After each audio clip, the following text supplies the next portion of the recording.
And what's going on, everybody, ladies and gentlemen? Welcome to the BigCeaz Show with my co-host, JP. JP, what's going on? Not much. How we doing, BigCeaz? It's going great. The season's finally over. The misery is over for the Florida Our Panthers. season's over. Our season's over. There's still a lot of hockey that's being played right now. A lot of the good playoffs hockey. I haven't been able to watch. I've tried to tune in, but being a Florida Panther fan, it's hard to watch another team play just because I know how good we are when we're healthy. Yep. But I think once the playoffs start rolling along, I'll get more into it. I hear you. It was a good start. Buffalo got that win that they probably needed more than anything else. Tampa Bay, thank you for losing. I don't know how people in South Florida can root for Tampa. No, it doesn't make sense. I can't do it personally. That's like our big brother because they have more Stanley Cups than we do. Seeing them win another Stanley Cup before again having another one on top of us, no, I can't do it. I'm sorry. That's like the how could I compare that to an LA rooting for an LA Clipper team, like an LA Laker team? No, I don't think they would do that, right? No, it's like the Red Sox rooting for the Yankees to win the next year after they are not in the playoffs. I don't think we'll ever see that happen in our time, right? You won't. Yeah. And this show is brought to you by iTix Now. John, you want to tell the people where they can get Florida Panther tickets and Miami Marlins and Inter Miami tickets here? And I saw Red Sox up there too. You check out iTix Now, the marketplace for verified season ticket holders. Connect directly with fans, no hidden fees, no waiting for payouts, just real fans buying and selling tickets the way it should be. Visit itixnow.com today for Panther tickets and much more. An experience ticket buying the way it was meant to be. Visit the QR code here on the top left corner of the screen or top right corner, whichever you're looking at. So visit that QR code, log in, put your email address, and you can negotiate too with season ticket owners on those prices, which makes it a lot easier and you get no fees. Visit iTix Now, guys. Yep. John. It was Wrestlemania. I know. If you have a minute. We'll talk about that towards the end of the show. All right. But tease it. I'm excited for who we have on. We have, two special guests. I know I've been promoting the show with one special guest, but we got a surprise here. And the first guest, who was the assistant coach of Team USA back in 2001 of the Paralympic, the first time where Team USA Paralympic team won gold medal, we got Tom Moulton. Let's bring him up. Tom, how are you doing? Doing great, BigCeaz. JP, thanks for having us on the show. You're welcome, man. Welcome to the BigCeaz Show. But before we get going, I want to introduce to one of the good friends who helped you, or you helped him, or both of you guys helped each other during that Olympic run. I want to give the crowd here a surprise guest, and this was last minute, but you and I got it done, right? Yep. Let's introduce to one of Boston's great players, Rick Middleton, who helped coach the Olympic team back in 2002. Rick, welcome on. Glad to be aboard, guys. Thank you for inviting me. And Tom, thank you for getting me on. Yeah, last minute recruit, Rick. I love it. Yeah. Done that my whole life. Recruit at the last minute and get some A players to help get in the playoffs. It always works out the best. It does. Hey, and I just want to give a quick shout out to Ron Robichard, who's worked with you guys for a couple years now. He told me about Tom, and I got to watch the documentary, and we'll talk a little bit on the last segment of the documentary that's out on Peacock, which I recommend everybody to go watch. It's such an amazing story. It's called, let me see here. Ice Gold. Ice Gold. There we go. Ice Gold. What an incredible story. And for those of you who love hockey and don't know what the Paralympics are about, I recommend you watch it. It is on Peacock TV. You can watch it, and I believe there's a couple platforms that are free that you might be able to watch it as well. I'll put those links in my bio, in the directory in the bio here, underneath the description on the YouTube, and I'll put it on all my platforms as well. But man, I'm excited to have both of you guys, Rick, Tom. But first, before we get started, I want to get to know a little bit about both of you. Let's kind of start off with the show. Tom, how did it take me back to when you were growing up, and what was your childhood like? And then same thing with you, Rick. Sure. Yeah, I grew up outside of Boston, a town called Danvers, and I was a pretty good baseball player. I played baseball. I remember in Little League, I won the Triple Crown. I had the most home runs batted in, batting average, all that stuff. Then the big bad Bruins came around in the late 70s, late 60s, early 70s, and I dropped that glove and that bat and grabbed a pair of skates and a stick, and every day we go down to the pond and just start skating. I love the sport, and it's fast and it's physical. It's just a beautiful sport, and great people associated with it in my life. I really started late as a kid, but a lot of hard work and effort. I became my captain of my high school team. We weren't the greatest, but we're good. And I guess my only claim to fame in high school is I was the captain of Danvers High School, and Mike Garuzioni, who everybody knows from 1980 team. Mike was the captain of Winthrop, so Mike and I played against each other in high school. And Nice. I was talking to him. Who had the edge? Who had the edge? You or Mike? Oh, Mike did. They had a great team that year. They were first place. They were good. No question. I was talking to Mike a couple months ago before the movie came out, and I was just reflecting with him how both of our lives it went different turns. Mike as a player, I guess me as a coach at the end of the day, and just what we both had accomplished in our lives was pretty special. I don't get to do what we did. I don't see it too often, if you will. And I went to the University of New Hampshire. I made some great friends there. Tim Burke was one of my closest friends to UNH, and Ralphie Cox. I was the last guy to get cut in the 80 Olympic team. Tim's been in the NHL for years with the San Jose Sharks now. So I've had a really good network. Bruce Crowder, who I went to college with, kind of set me up to meet Rick. After I got out of college, they had a NHL Molson Beer sponsored this softball tournament. So after the season was like Rick's laughing, we went to 1984. 1984, yeah. Oh, 2 years before I was born. Yeah. And Rick, one of the guys, Tommy Fergus, was supposed to room with Rick, and he had to go to Randy Hilliard's wedding. He had an empty room, and we had 3 in our room. So Rick said, "Why don't you just come stay with me?" And Rick and I were roommates for the weekend, and we've been best friends ever since. We just hit it off, and it's been an unbelievable friendship. He's, I tell everybody my standard line with Rick. He was one of the greatest hockey players in the world, but he's even a better human being, and I mean that. So I finished my career at college.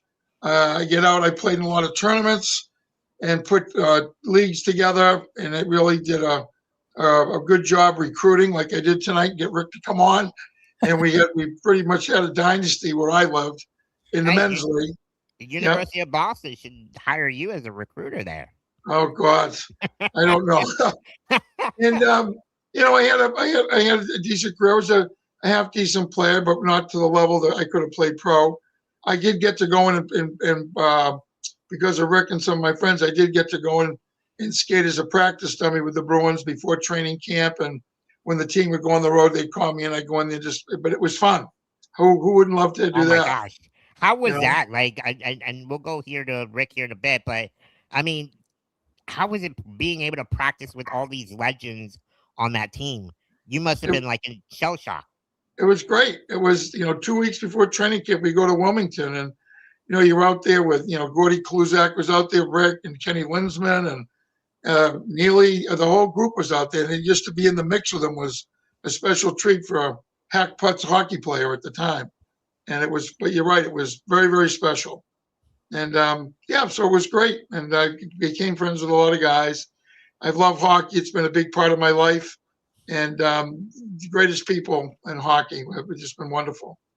And then fast forward to the next level. So then Rick, I ran into Rick at the years later. I ran into him in 2001 in the parking lot of the Hampton, New Hampshire post office.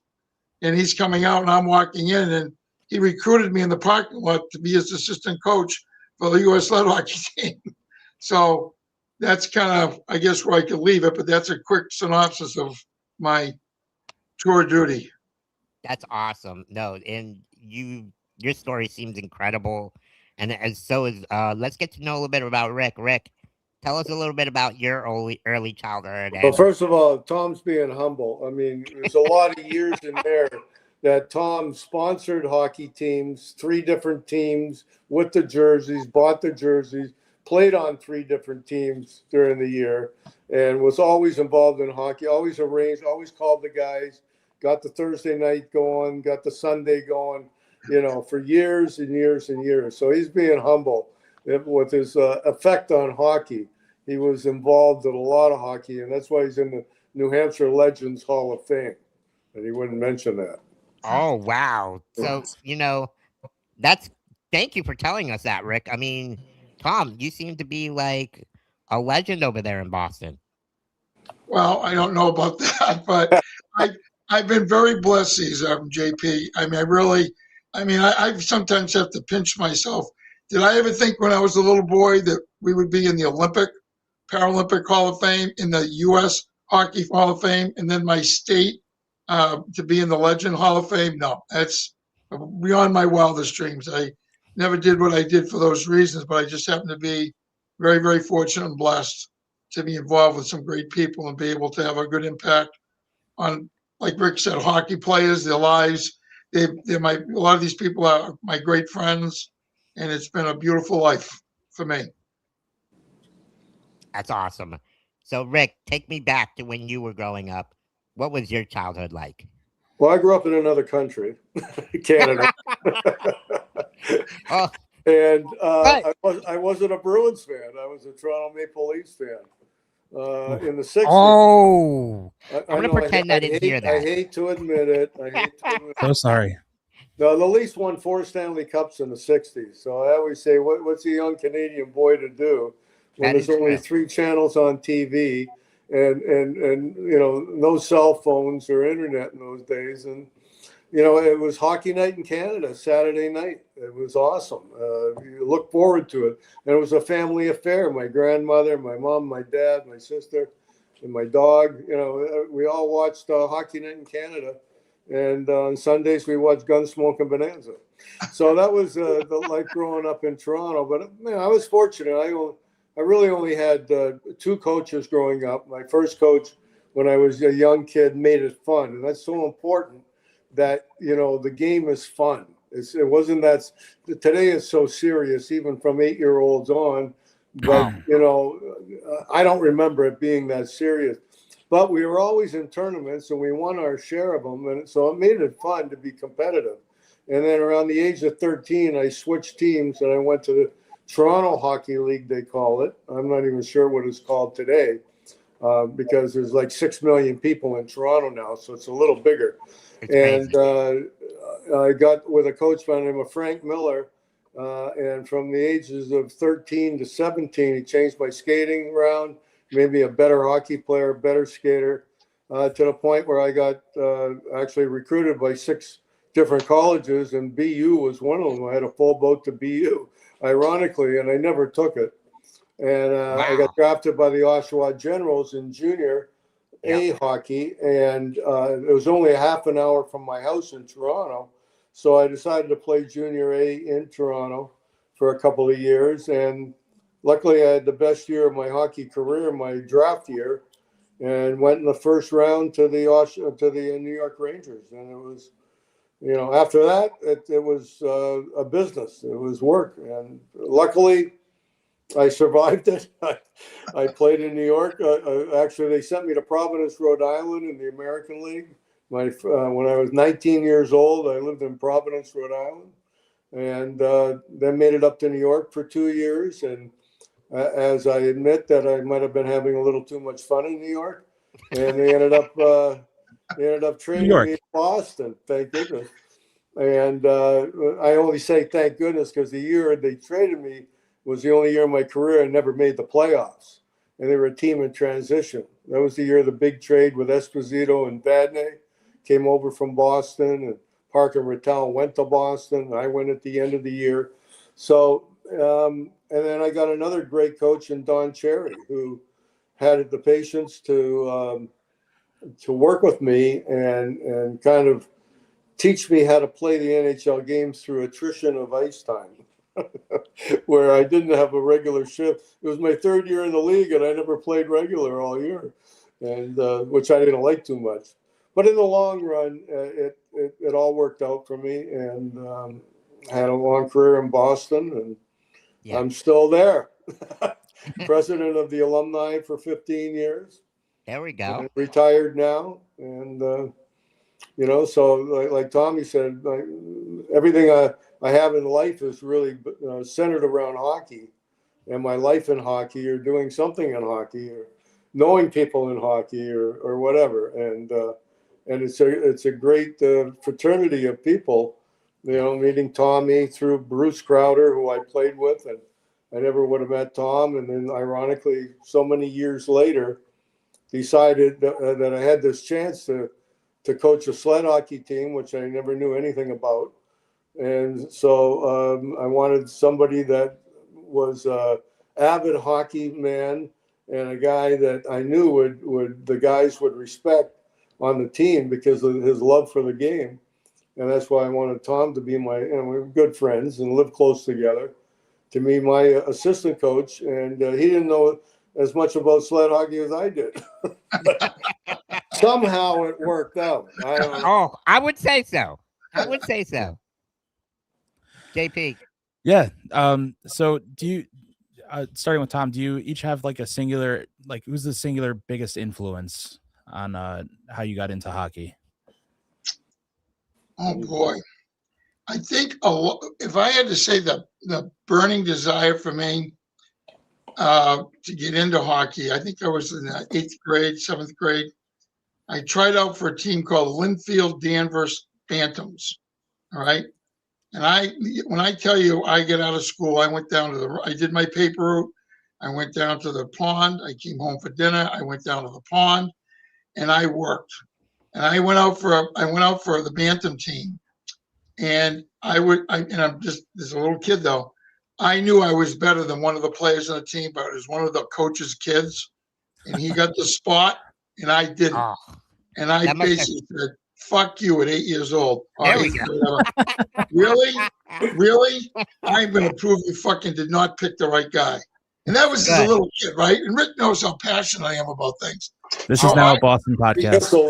I literally worked my ass off to, the 8th grade. And I know you guys are laughing, but it's a true story. And I got on the freshman team in high school. I was on the first line. And I worked my way through, and I became the captain of the high school team. But it was pure dedication and work, total devotion to the game, perseverance. And that probably, JP, it's a great guy. You just brought that up. I never really thought of it before, but that was probably, it came to me like this. That was a defining moment. That was definitive. Put the fire in my belly, and it's been there ever since.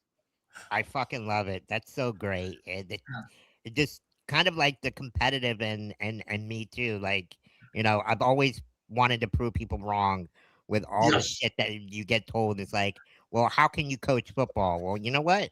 I'm gonna fucking show you how. And no, we do it. We do it. Right. Right? Yeah. So, Yeah. I mean, that's awesome. What about you, Rick? What was your defining moment in loving? Who influenced you in playing hockey? Well, I started so young, I don't remember, but I was told that I played baseball, or actually softball, when I was a little kid, maybe 6 years old, and I played for Bix Pickles because I still have the picture somewhere. And my father told me, and I believe he told me that the baseball coach was a hockey coach, and he talked my dad into taking me out to try out for like house league. Like 5 minutes from my house was a rink in Toronto. So I think I got into hockey through baseball or softball, and I was horrible at softball. I only played for another couple of years, maybe. But the ball's a little bit bigger. You would think it'd be a little bit. Oh yeah, it'd be easier, right? Yeah. No. I always said I had a golden glove and a wooden arm. Yeah. There we go. But and it was too slow. I mean, once you started playing hockey, that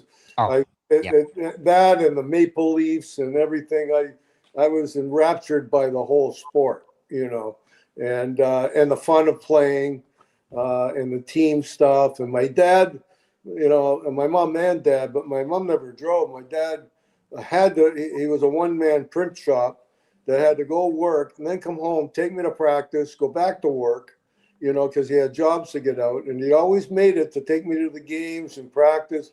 And to this day, I don't know how he ever did it, honestly. Driving all over Toronto, 5 o'clock in the morning, the bad coffee and getting up when it's dark. And I don't know how he did it, but he did. And paid off in the long run. Paid off. Yeah, I would say so myself. Sure. And kind of want to jump in here real quick. I think you and I have something in common, though. I grew up a Cowboys fan. You're a Leafs fan. It's kind of two comparable franchises, one for football, the other one for hockey. Dallas hasn't won a Super Bowl since '95. I was wondering where you were going with that. The Leafs haven't won since '67. Well, see, you guys know who Paul Bisnet is, right? Oh yeah. On Split Yeah, the fucker started talking shit to me last year. I wasn't taking that, so I ended up putting him on my lap and giving them a few little spankings. So we all know who won that series last year. No, but I love Paul Bisnet. He's such a great guy, iconic to the hockey community and stuff. So I've been kind of a Dallas fan through my life too, ever since the goal line stand against the Green Bay Packers. Landry's, right? I remember the ice bowl that far. I mean, that got me into American football for sure. Yeah, that's awesome. JP, me again. Yeah, let's see. So, did either of you always see yourselves becoming coaches? And I'll start with Tom, and then we'll go to Nifty. And my father-in-law would probably appreciate it if I just called you Nifty. No, please. Nobody, everybody else. Nobody calls me Rick. So where did that? Before we answer that other question, where did you get the name Nifty? Jerry Cheever says he gave it to me, and I got to believe him because nobody else ever took credit for it. And, okay. I thought maybe it was in the press, but Jerry said, no, I gave that to you, like maybe back in the late 70s when we played together. So that's my story. I'm sticking to it. There we go. Fair enough. I love it. Yeah. So as far as coaching goes, it's funny when you have the benefit of hindsight, you can look over your shoulder. I tell everybody as I'm going, as I'm getting older, I'm doing exactly what I did as a child. And I'm still trying to figure out what I want to do with my life. I'm waiting to find out when I grow up, who I want to be. But going back to my story about having that fire in my belly, I'll relate a little to that. The question, JP, kind of prompted me to think in the cobwebs. So we didn't have a lot of ice time back then. We had a rink in Lynn called Lynn Arena, and it was a North Shore hockey league that we were in. And I wanted to play hockey so bad, and ice was so limited. We didn't have rinks. You want to play in a rink, not so you pond all the time. Right. use the boards and have the official whatever. God love my father, rest his soul. He got up in the morning and went around Danvers and picked up all the kids in the van because I pushed him. I wanted to rent the ice, and that's how he supported me. He went around 3 in the morning. We had prime ice time from 4 to 5 in the morning over at Lynn Arena. I had to collect. I was in charge of recruiting the guys in 9th grade. All right, 8th, 9th grade. I would call all the guys. I put the list together. I think it cost $3 to play, and I collected, it was $40 an hour. Inflation's taken over. 40. 400, right? But I remember I had a It's little probably book. like 400, 500 now. Shit. Right. I had a little book, and I had to make sure people showed up, make sure we had goalies. That's how my brother became a goalie, because I had to take him with me, and he sucked. He couldn't skate. He ended up. We threw him in the goalie net, and I'm telling you, my brother Michael passed away a number of years ago. But I'm telling you, he was a great goalie. He was really could hold his own, and he should have played at UNH. He ended up going to Williams College, became the captain. He was a Division II All-Star of the week or whatever sometime. But Michael was a great goalie. But that's how he became a goalie. And so I was used to recruiting, the players, and I did that my whole life. Like Rick was saying, when I called people, it would take me 10 minutes to put one of the best teams around together, because everybody knew if I was involved, it would be a good hockey. There would be great guys, and most likely we're going to win. So it's kind of an inbred thing. It's kind of like maybe the Montreal Canadiens. They just had that swag about them. Right. So to your point is, my father they actually named the Little League field and a street in Danvers after him, Tom Moulton Way.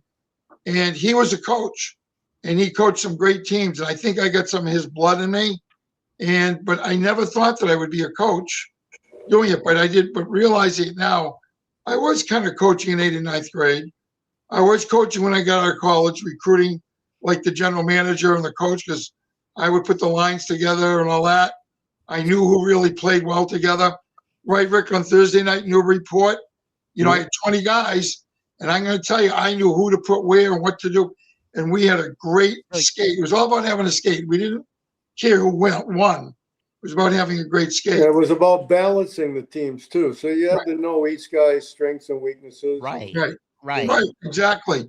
And I was pretty good at it. And I could motivate people with, talking shit and just, motivating through, like my friend Timmy Burke says, we need dissension in the locker room to get people pissed off. And that's, so I guess without me even knowing, I was kind of being groomed for this position that Rick was so graciously gave me to coach the sled hockey team years later. And so I kind of had a little bit of a skill set in the coaching field, but never dreamed of really doing it at that level. That's amazing. And one of your friends here, Peter, says his family knows you. He's actually the founder of iTix Now. Wanted to say hello to you as well. Hey, Peter. But yeah, Nifty. Tell us about how the same. I guess how. Yeah, just like if you saw yourself in coaching. Yeah, I never had any designs to coach, but like Tom, I was always an organizer. But it was more street hockey than pond hockey or the local rink. I just remember I used to have a street light right outside of my home in Toronto, and it was a new suburb, so there was a lot of young people, kids on the street, and I organized the street hockey, road hockey they call it in Canada, and like at least every night that I wasn't on the ice, I was on the street. And if I remember, if the plows came and the snowbanks were big enough, we'd allow checking, So. Oh, okay.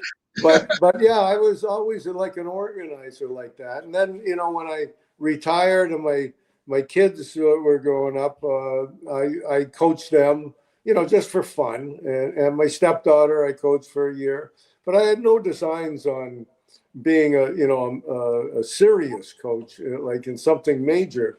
So when I got the phone call from my friend Paul Edwards, and I heard Paralympics, national team, sled hockey, even though I didn't really know what sled hockey was, I figured hockey's hockey. and I felt I had to answer right away, or they just say, "I never mind." So I said, "Yeah, I know what it is," but I wanted a chance to see if I could go a little step further and go. So I don't know what drove me to it, because I was 48 years old at the time. I hadn't been thinking, geez, I hope somebody calls and offers me a coaching job.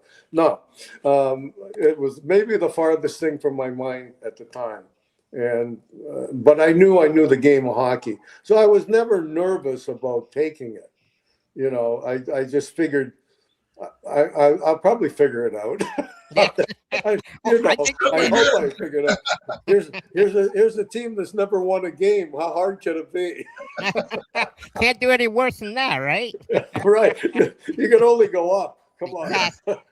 That's so great to hear, man. And Rick, like, did being a player and being so close to winning a Stanley Cup, did that fuel you to maybe having an opportunity of doing something on the big stage? I don't know. Experience counts, but the Paralympics I looked at as the Olympic. What it did help, I played in 2 Canada Cup tournaments for Canada. Okay. So I understood how these short tournaments go. You train for a while beforehand, you get the guys together, you try to, in the Canada Cups, you're bringing all these professionals in with the egos and, all their different abilities, and who's going to match up with this guy, who's going to play the best with, and so it's kind of like the same when we got the team together and picked the team. And for the sled hockey, even though we didn't know who they were, we had no history. Tom and I had no history in the game, but we had heard rumors about this guy, that guy. But we only had two days to pick the team from what we saw. And then we had to figure out, we saw so many tapes of how bad they were in the World Championships in Nagano that we had to figure out some way to make this team better. But, it's it was a different. I didn't realize what I was getting into when I first said, okay, I'll do it. And Tom certainly didn't have any understanding about what we were getting into. But he, because it was hockey, and I asked him, I think he said, yeah, let's go for it. Let's just go for it. And we're so glad that we did. And that's a great transition to our next segment here. We're going to jump into the third segment because we kind of talked about your guys' hockey careers already. Let's talk about Team USA in the 2002 Paralympic journey. You did say that the team was not good because 4 years before that, I believe they went to their first ever tournament in 1998. I believe, is that correct, guys? That's correct. Yep, we went to Nagano, Japan. Okay, so when you first joined Team USA, what was the state of the program? How much did you guys know about that team in general? Well, I got in a little earlier before Tom, so from what I learned about them was that their Nagano, you were right, was their first Paralympics. They actually had told me that they had to pay their own way to get to LA, and then they would be paid, their travel to Japan would be paid for from there. So here's a national team. Back in those days, they had to pay their own way for part of the trip. Wow. It's like winning on a game show. You get the same deal with Price is Right. Yeah, exactly. So that was really the shape of the sport and the organization of it back then. USA Hockey was not in charge yet. So they went there just happy to be there. And they only won like an exhibition game because they never won a game during the round robin. And then in 2000, apparently, from what I'm told, is the team was fighting with each other, and the coach quit because of all the unrest. They didn't even have a coach, and now they were going to be the host team in Salt Lake City in 2002, and now there's a void there where they don't have a coach.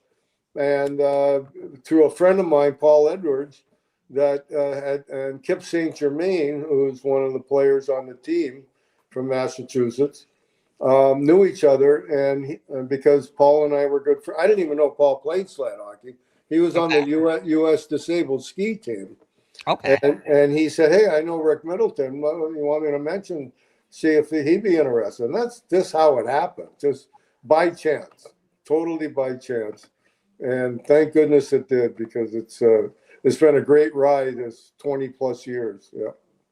So Yeah. Tom, I want to kind of like it's kind of the same question, but like when Rick called you and said, "Hey, I need somebody to help me out here with the sled hockey program," did you know much about the team in general, or you were just like, "Okay, it's hockey"?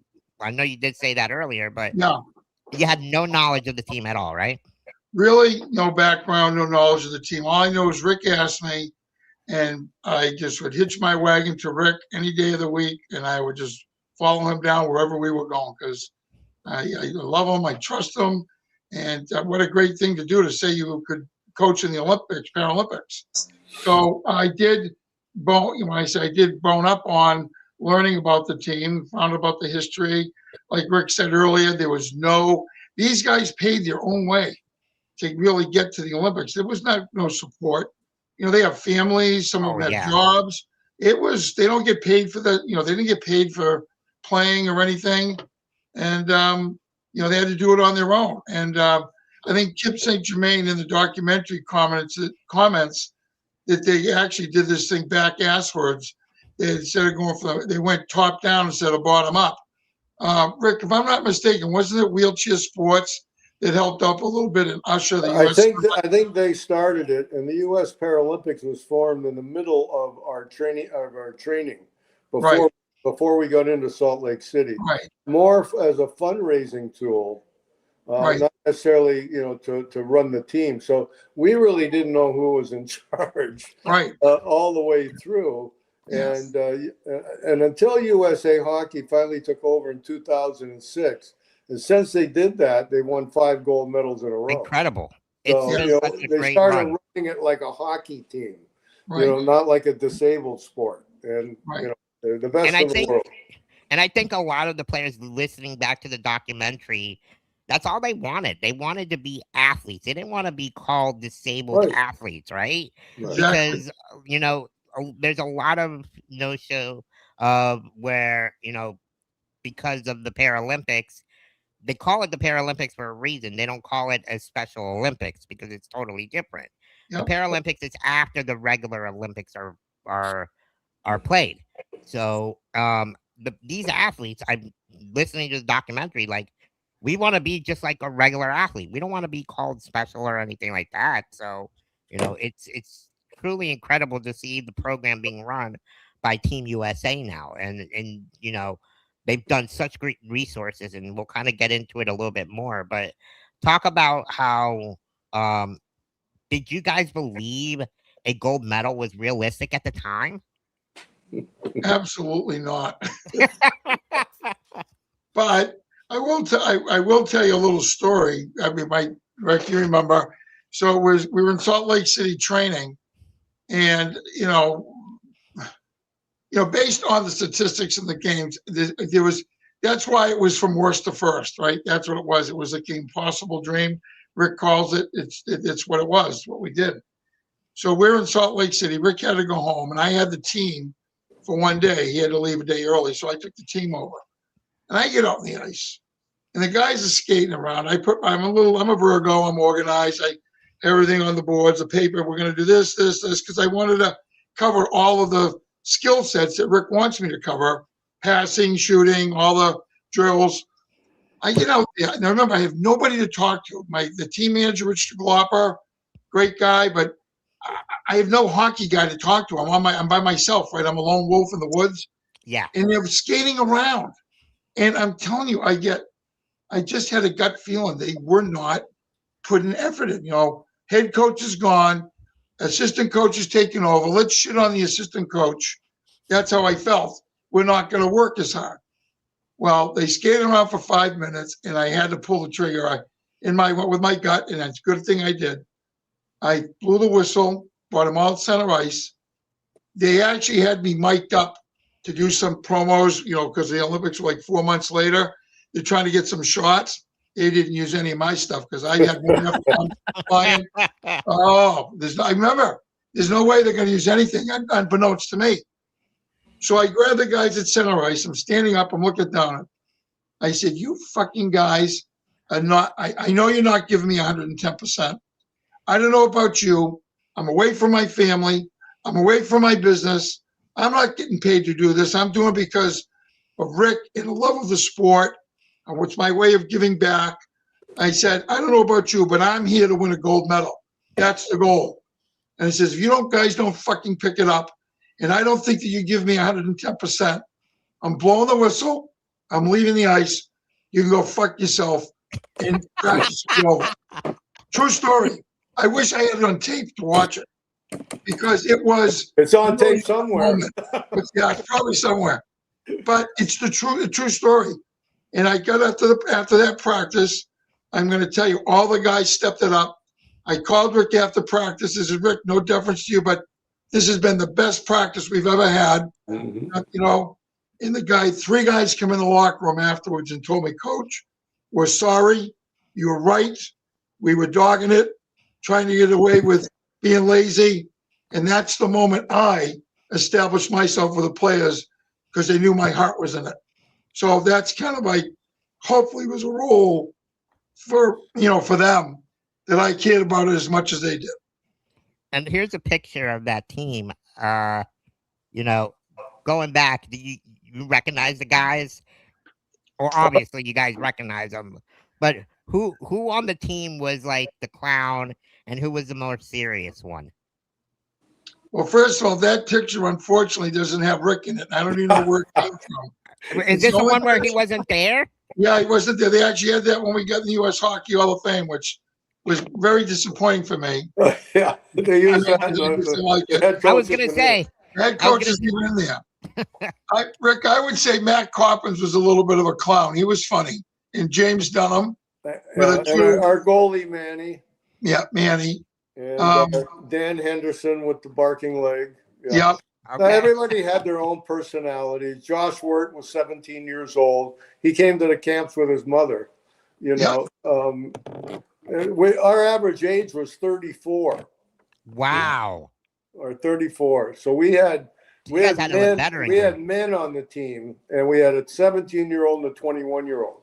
So, you know, there was a lot of men. So it wasn't, you know, like a bunch of high school kids or even college kids. It was guys that have been playing this game for over a decade that never had any sense of winning. They never won anything. They never, outside of the team, guys that played in Chicago, yeah, they would win some games and some tournaments, but they never won anything international.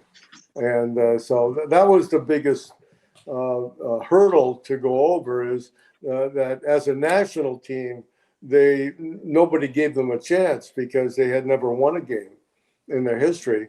But we knew that we had 10 out of the 15 guys we had to pick. 10 of them were new, different guys than were in 2000 or 98. So, you know, and once we got into the camps and started seeing these guys, you know, we understood we had some talent, but we had nothing to compare it to because we never played anyone. After 9/11, 9/11 happened, you know, a couple of weeks after our selection camp in August of 2001. So we had a tournament in Canada that we were supposed to go to that got canceled. And we never played anybody for another 6 months. All we did was scrimmage amongst ourselves in the cities that the guys lived in, Dallas, Minnesota, Boston, Buffalo, and then 6 months Chicago, later, right? Was Chicago? Chicago, and then we went to Salt Lake City without ever playing another team. So we had no clue. We had no clue. It probably could have been a blessing and a curse. We had no clue, and other teams had no clue how good we probably could have been. Yeah. Right. It was a double-edged sword, but I do remember last training camp, Joe Howard came up to me, the team captain. I'm done playing against us. I'm ready to go. Yeah. I want to go play. It's time to kick some ass and get going. So it's kind of like we almost brought him right to the friggin' edge of let's fucking go. And right, Rick? I mean, I know Joe was out of his mind. And on top of that, there was still dissension on the team from the Chicago guys and their coach. Yeah. who wanted to be king, and the other guys. It was kind of like Miracle, where you had the guys from Minnesota, the guys from Boston. Although, Herb Brooks, because he had time to wear them down and play some games and do some team building, we never had that opportunity. We met 4 days a month. That was it. I mean, here's our friend. Are you going to take a break so I can get a beer? Ron Rubbershard. Oh my God! Look, Ron, we're not here for you, buddy. So I mean, Ron, you've heard all this before, anyway. So He just sent me a picture. He's sitting on the beach with his big screen TV in the sunset, going watching us. He's in a good spot. no, I love Ron. Thought I'd just put that out there. That was funny. But yeah, let's kind of talk about how the team was kind of mixed up. And in the documentary, it talked about how, once you guys won the gold medal, you guys weren't brought back because there was controversy with the Chicago coach, potentially. You guys want to talk a little bit about that and how that affiliated during that run, how that tension got between the players on the team? Maybe that was one of the reasons why the guys didn't really get along at first. Well, I'll take a shot at it, and you follow up and finish it. Yeah. So this is what I understood, how I understand it to this day. We didn't get asked to come back and coach. I looked at Rick and I said, "Are you fucking kidding me? You guys just won gold medal. Like we were like ranked last, below it to be determined." I says, "How does this happen? In my mind, at least give us a shot." He made me feel better. It's kind of like, you ever see the movie What About Bob? Have you ever seen that movie?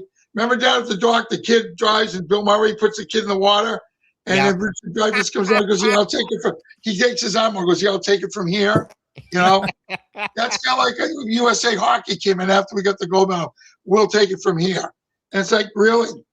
And Rick made me feel better. He said, "Tommy, it'll be nothing like the first time. Everybody's going to expect us to win. This is like, you just don't do this. It's the first time is great." So what I had heard is that there's a guy named Charlie Hubner who was running the Paralympic part of it. And it was about money. And Jeff Jones, the guy in Chicago, the RIC guy, had money to get from the Wirtz family, the Chicago Blackhawks, and ran a really good organization. We give Jeff a lot of credit because he ran the programs, but he had all kinds of programs you'll see in the doc. And Charlie Hubner and Jeff sucked up to him and said, "I can get money for you," because it's all about money.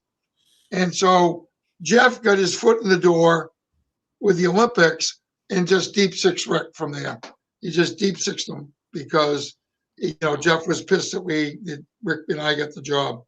And one other thing that happened because it wasn't money concerning me. They sent me a contract. I marked up a few things, sent it back to them, but I was waiting. It was like at least June. So I thought, boy, they better start, sending out the schedule for the training camps and such, or we're going to have this shitty ice time, So I called Hubner, and but I also heard that they formed a 7-man selection committee for the next coach, and Jones was on that committee and not the gold medal coach. I'm like, why am I not on that committee?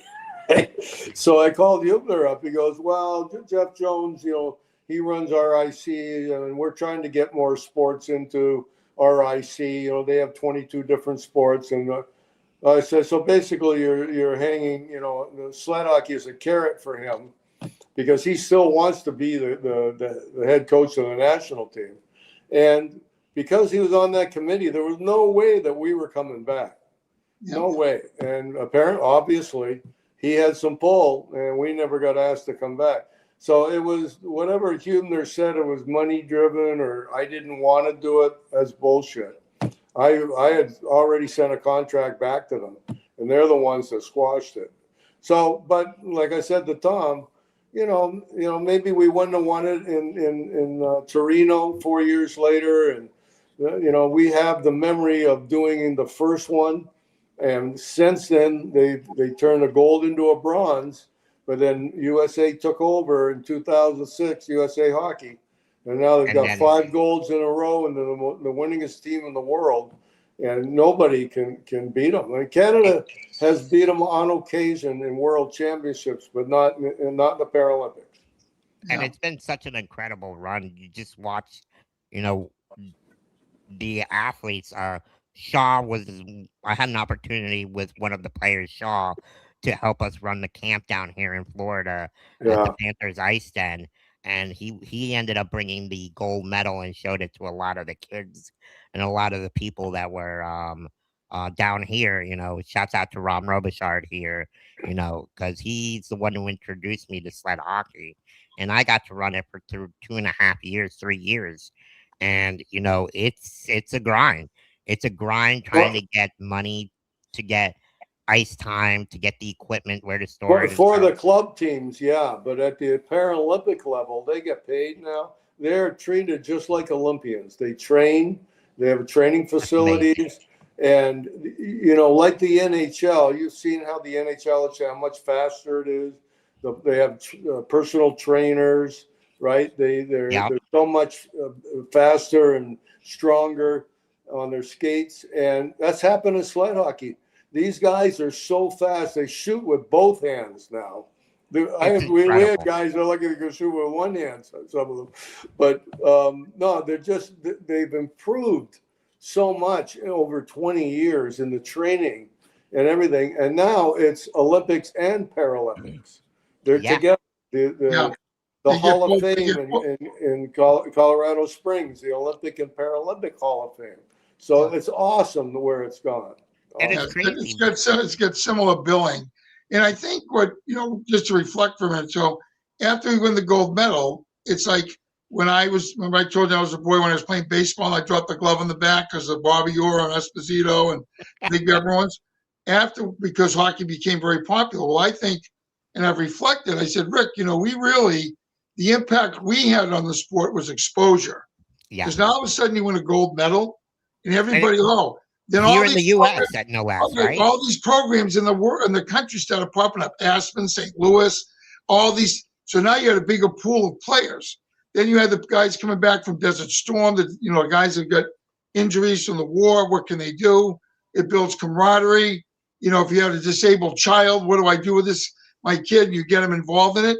And now the pool of players expands and they have better programs now because there's more people playing. Rick, I think nationally, when we had our training camp, it was an open invitation because there wasn't many people that played. Yeah. We had like 33 or 34 players showed up in Buffalo. Because it was a disabled sport, they had to leave it open to anybody that wanted to get in a sled and try out for the national team. Didn't matter if you even played before. That was just the way it was back in those days. Yeah. But only, like Tommy said, 30 to 34 guys, men from, and I guess women could have tried out too, but there weren't many sled hockey women players in those days. Only 34 from all over the country. Yeah. So it wasn't it was a limited field of players that were, that might have had a shot at the national team. Yeah, and the women's movement's coming along pretty good now. A lot more women are playing, which is great. I love women's hockey. I'm a fan of it. But we really were, I call the spark that lit the fuse that started the explosion in sled hockey in the United States and the world. We were the guys that really, our team and our group were the ones that really started it. And it's had an incredible effect with the gold, the bronze, and 5 golds. And it all started with us. But at the time, we had no idea that's what we did. We just wanted to not be embarrassed, first of all. Right. Secondly, maybe win a medal. Gold medals? No, we weren't thinking gold going in. I said, guys, how do you like this line? So Rick and I, we know we're in the gold medal game. We're being interviewed by Harry Smith, who was on A&E. We're on national TV. Harry goes to Rick. It's just like I almost will laugh and spit in your face. I think it's right. So Harry goes to Rick. Rick, you know what I'm going to say. He goes, so Rick, what's it like to play for the gold medal? Remember, we're nothing, right, at that point, right? Except the gold medal. And Rick says, well, the way I look at it, we already got the silver sewed up. So no matter what, we're going to win a medal. We're going to win a medal one way or the other. Yeah. Either way, you're still going to either get gold, silver, or gold, bronze, or silver. So that's That's amazing. Just funny. And you know what I didn't realize till just, not that long ago was you can't win a silver medal. You can only lose. Yeah. Can't win it. I never true. thought of it. You told me that when we nobody's happy to win a silver. Right. Yeah, it's a consolation prize, and It it's is. more of a consolation prize than a bronze is. Yeah, exactly. You can win the bronze and you can win the gold, but you cannot win a Too silver. bad it's got to be like that. I know, and kind of what Dale Earnhardt used to say, like the first loser is second place. So I mean, it's truly incredible. What you guys have done and what you guys put the Paralympics on the map and sled hockey on the map. And let's kind of go into the segment of moving into the movie Ice Cold. Tom, you helped produce it, correct? Correct. So whose idea was it to bring this documentary out to show everybody like what truly happened and how that program ended up jump starting? Well, I'll try to synopsize, and I'd like Rick can certainly weigh in. So about 10 years ago, because Rick and I have been working on this project for 10 years, and I went to Rick and I said, Rick, I said, before we die, we really have to tell this story. This, like I told you earlier, Caesar and JP, that this is the world's greatest disabled sports story that nobody knows about. I mean, it's getting known now, but you know what I mean, because of some of the exposure we've got more recently. So I said, we have friends in California, this incredible group, Cindy and Chris Kozlow, followed the team around on a total whim. I saw that. Yeah, their own money. Yeah, they use their own money, right? Yes, they use their own cameras to follow you guys. Yes, 100 hours. That was truly incredible what they did. They hit the lottery in terms of picking the sport to follow, right? Right. And they were there every training camp. They helped us, and they had 100 plus hours of unearthed footage, and that's what made the documentary. We'll get that to a minute. So I'm saying, Rick, we have all this footage that Chris and Cindy have. We got to tell the story. Maybe we write a little treatment. Maybe we go to ESPN and do a little 30 for 30, see if someone will do it. Believe me, I'm not in the movie business, but I've learned a lot in the last 10 years between treatments and scripts and blah, blah, blah. So we go down this path of saying, okay, let's try this. And we, I can't write the mistakes we made. We're just trying to figure this out. I think about it now. It's just, oh my God, how we ever got through it. And so finally at the end, I got some advice from a woman who works for Tribeca Films. We wanted to do a feature film. We have a movie script all ready to go. And it's good. It's a good script. But it costs about $22 million to make, right? Well, that's not chump change unless you're a studio like Disney or you have people that have big bucks that want to do this. You know what I mean? If I had the money, I would do it, but I don't have that kind of money to put into a movie. Right. So Nancy Lefkowitz from Tribeca Films, a friend of mine through Jane Rosenthal, said, Tommy, this has got documentary written all over it. I was a little stubborn at first because I wanted the feature film. I was all that kind of stuff. We finally got to the point that we said, this is the path to go. It was like just under a $2 million budget, which was good. Mike Uzioni told me Netflix's budget was $3 million for the one that just came out, the Boys of 80. So we raised the money, and we struggled, and we clawed and scratched, and we got to the point that we got some footage done, but a couple of our investors bailed out. So I frankly used my home equity loan and filled the gap to make sure this thing would get done for the Olympics. Don't tell my wife. I hope she's not listening. And we got it done. And I'll go to my grave now. Rick and I are so proud of how it came out. We hired a group out of New York, Bungalow Media and Entertainment.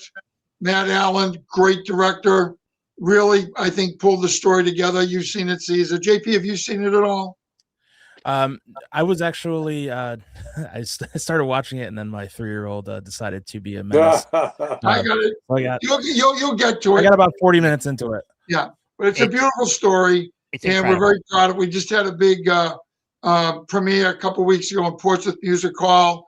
Rick and I introduced the film. We had a little Q&A after. We had over 500 people there. After the thing was over, my phone blew up. I must have had 80 text messages. People in the community are still talking about it. So we're trying to get out there to get this national coverage if we can, so people know about this great story. Rick, why don't you take it from here?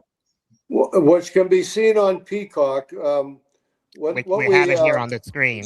The time squeeze here was to get it out before the Paralympics, and thanks to Tom and being able to get the money to Bungalow in time to get certain things done and get this released, it got on Peacock in time for the Paralympic Games, where the U.S. team won another gold medal. So it was a perfect segue into getting this on. So if you don't see it on Peacock, you can type it in the search part of it, and it will come up. So ice cold.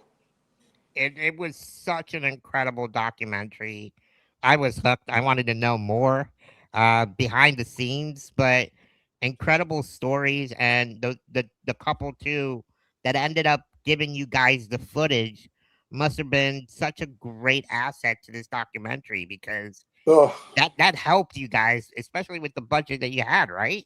Well, they always wanted to do a documentary, and over the years they just weren't. They got busy doing other things or whatever.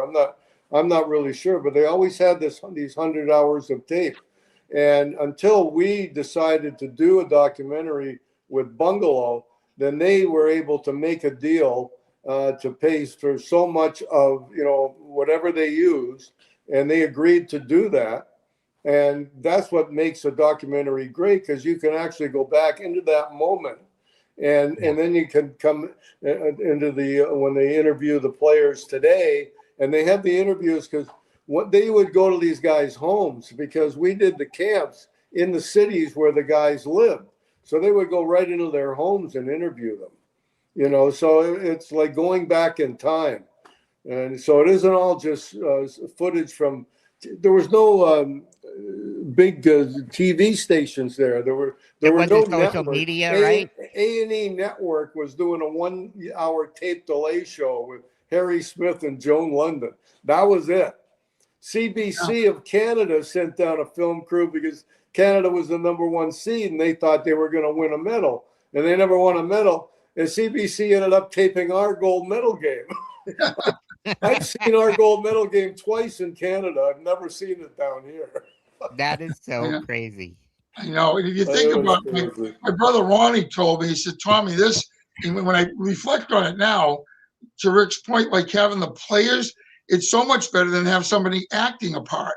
You get the real deal. You can feel it. And he said it's better than a movie because of the reality of, you get all the actual people that were playing it. Yeah. And like I said, for 20 plus years, I've been go to dinner with my friends. I'll tell business colleagues and family ad nauseum about the event. But until you see it, and a lot of my friends with Tommy, you've been telling me this for years. Now that I saw the documentary, I get it. They even understand it more, even though I explained it to them one-on-one. And it just is, motivating and just a beautiful, beautiful story. Not inspirational, though. No, I didn't use that word. No, that was one of my favorite quotes. It's like, we don't want to be known as inspirational. Right. We want to be known as athletes. Right. Yeah. To piggyback on that, I think it was Nifty. I think you did a part of a video package for the Hall of Fame induction. I think you had mentioned that there was a point where you started doing drills and you were riding the guys hard, you're skating them, and then you said, go backwards. And they all looked at you like. Well, this is before Tom was my assistant. What happened was, I think they wanted to see if I could run a camp, because if I was to become the head coach, I would have to put together the selection camp, a 2-day camp in Buffalo. So this was a camp they had already scheduled in Tampa, Florida, of all places. And so I remember I got in late that night before, and we had the crack ice time at 6 a.m. So I figured I'd get up early and go over and meet them around 5. And I remember walking. It was a side street in Tampa. To this day, I don't know where it was. And it was pitch dark out. And I see these wheelchairs rolling down the street.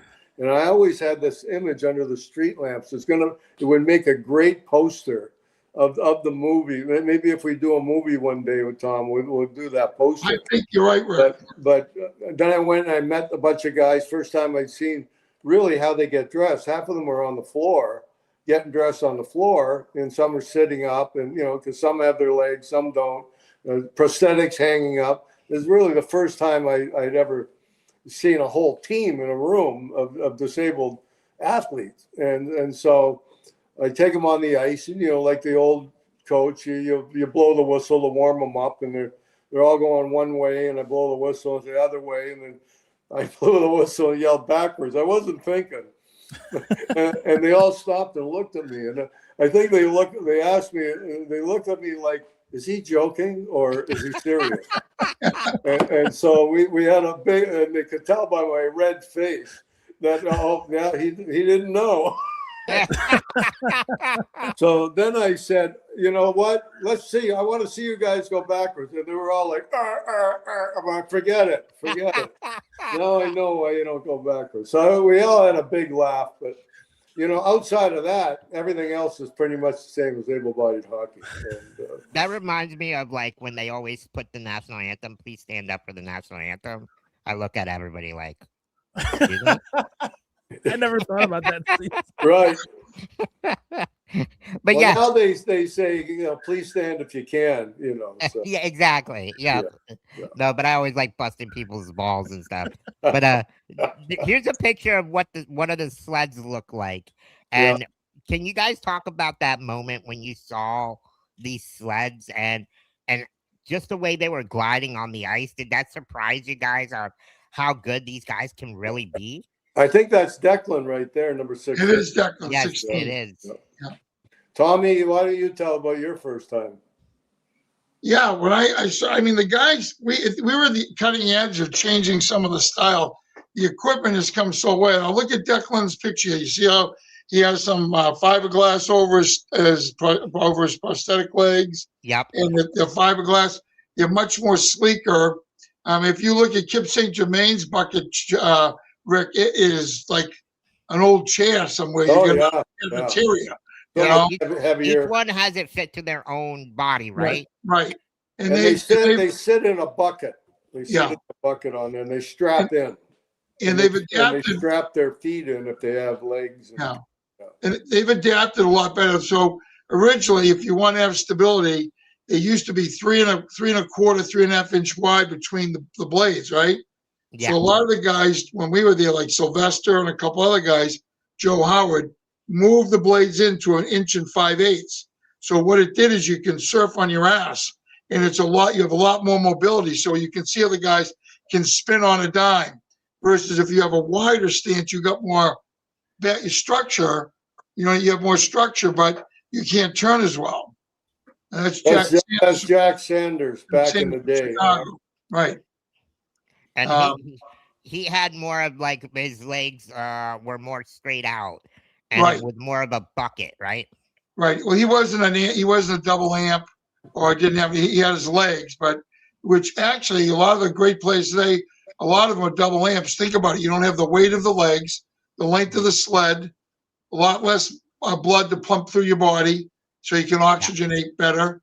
So the double amps have an advantage. They have a lot of advantage over guys do have their legs. Well, we were trying to figure that out when we first, Tom and I kind of scouted Canada and Norway. And what we found was Canada, a lot of them were amps, double amps or whatever. Then we looked at Norway, and almost every player had at least one leg. And they were big, huh, Tom? I saw that. They were two totally different teams. Yeah. Totally. Norway was Robelstad was like a Viking. He was 6'3". Robelstad was like 6'3". One leg. Yeah, big guy. Biggest player in sled hockey. He's the guy that hit Joe in that big hit. Yeah. In the overtime. Wow. Joe fell on his head. Yeah. And what a lot of people don't know, because it didn't come out in the documentary, and it was a very important part of it, was Robelstad. I saw him shoot a puck from center ice over the net one-handed. He had a cannon. Wow. But he got a penalty for T-boning with less than 2 minutes left in the overtime. And I didn't know this rule. If your penalty isn't up by the end of regulation, you can't be used in a shootout. Oh, okay. They couldn't use him in the shootout. Yeah. Oh my goodness. And we won by 1 goal. That was a big, Woo!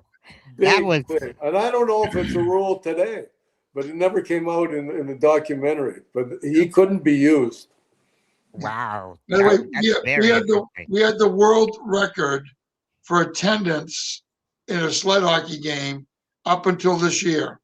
We had 8,317 people. Yeah. And that was for the gold medal game, right? Yeah, and this year they broke it with 11,000. No one had ever had a bigger crowd. They than went us. to smaller venues for many years, and but they broke it in Italy this year.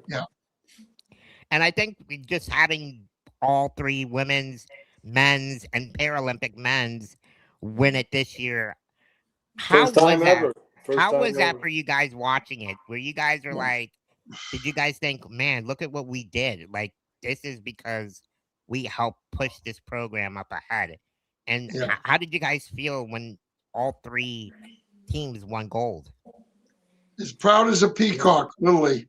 I was as proud as a peacock. I got up at 8 in the morning, watched the men's game at my friend's bar. They opened up the bar early.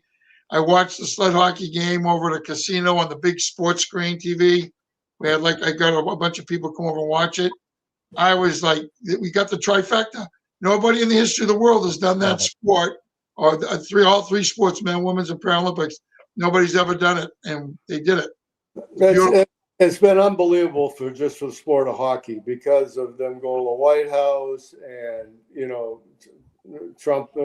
President Trump making so much about it, and the whole nationalism thing behind it. It really brought the sport to the forefront, which it was never had before. And it's awesome. One thing, if you ever can find the picture, on USA Today, Tommy went to the White House, I didn't. And in USA Today, they had all the Olympians. First time the Paralympians, I believe, were invited to the White House with the Olympians. And That's so they amazing. took this big picture in front of the White House with President Bush. And who does he have his hands on, sitting in a wheelchair right in front of him, but our goalie, Manny Guerra, right front and center. There it is. Here's the Oh, picture. man. Let me see. And it's very hard to see, but I know it's hard to see, but Manny is Okay. right there. See President Bush. Yeah, I see it. He was Manny's going to got make sure. That's awesome. Yeah. That's incredible. So he got front and center, and Manny's That's on the great. committee for 2034 in Salt Lake City when it's coming back.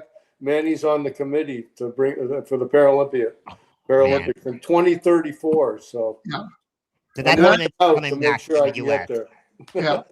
I was just at the White House last Tuesday, almost a week ago. I was in the White House. Caroline Levitt is a very dear personal friend of mine. I love her, and she arranged for us to go down, a couple of friends of mine, to go for a tour. And I'm telling you, as I walked through the White House, there are pictures with President Trump and a lot of the men's hockey team with their gold medals on the walls as you walk through the halls of the White House. It's so beautiful to see how much he helped promote the nationalism, like the pride of the country. It's absolutely beautiful. And we have a special treat potentially coming up in the next couple of months. Caroline told me, and probably around the 250th celebration anniversary, that the president is going to invite us, our team, the 2002 sled hockey team, to the White House for a visit with President Trump. So it's a very good special. Isn't that great? That's amazing. And I got to thank Caroline for that, and President Trump for hopefully putting it together for us. Got Sounders now. Yeah. No, that is so great, especially to honor you guys, because of you guys put definitely sled hockey on the map, Paralympics on the map, and Team USA on the map. Well, you got to say, and being a coach, you understand that without having talent, you can only go so far. And Right. We had, Sylvester Fliss was the best player in the world, and we didn't know it. He didn't even know it at the time. That was I always say that was his coming out party. He scored 11 goals in 5 games with 3 hat tricks. You know, and he was the leading scorer up until this year. Declan Farmer just passed him. So, you know, we had these guys, like I said, our average age was 34. These guys were rookies. They've been playing the sport for over 10 years. They just didn't have any wins under their belt. And luckily, we were able to put this group together and teach them a system in enough time that they could compete with the best in the world. But, you know, without talent, without these guys doing it and pulling together at the last, and it really wasn't, right, Tom, until the Canada game. Yeah. These guys actually I was started going to playing. say, I was going to ask you guys that because watching the documentary, I don't want to spoil it for John here, but I want to ask, you had a 17-year-old player on the team, and he wasn't in the lineup, right? And Team Canada was chirping at him before the game saying, you're not even good enough to be on the team. Right. Can you talk about that? You're not good enough to be on the worst team in the world. There we go. That's what it was. So can you talk about that moment when he's like, you know what, that pissed me off, and he got up in front of the team and told the team about what that. happened was, and the reason he wasn't playing is that he was, you know, a younger guy and less experienced, and you only dressed 12 out of 15. You took 15 players, but you had to sit 3 in those days. 3 sat in the stands. You can only dress 12 players, 2 lines, 4 defense, and 2 goalies. So Fortunately, 3 guys couldn't dress and be on the bench and get you know, into a couple shifts that, you know, they either played or they didn't. So we had to sit 3 guys. And then as the controversy about from the other coach wanting Patrick Byrne to dress at the end, like a Rudy kind of deal, is that Patrick wasn't in the first game, second game, or third game. He wasn't in the opening lineup. And what didn't come out in the documentary is, and Tom knows this, you always go with your winning lineup. You're not going to change your lineup unless you have an injury. So we went back to the original lineup, and Patrick wasn't in it. So it wasn't a Rudy moment. He wasn't in the original lineup anyway. So he wasn't going to dress in the gold medal game, and he understood that, you know, obviously.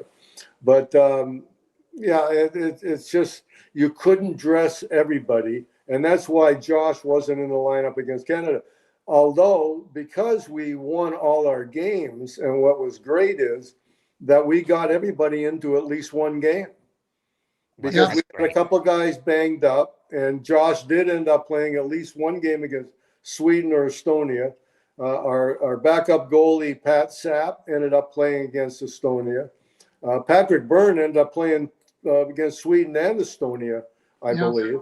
So we got everybody into at least one game, and that's something Tom and I really wanted to do. And because we were winning and we were already in the gold medal game, we could afford to do that, which was awesome. It made it possible because we beat Japan, beat Canada.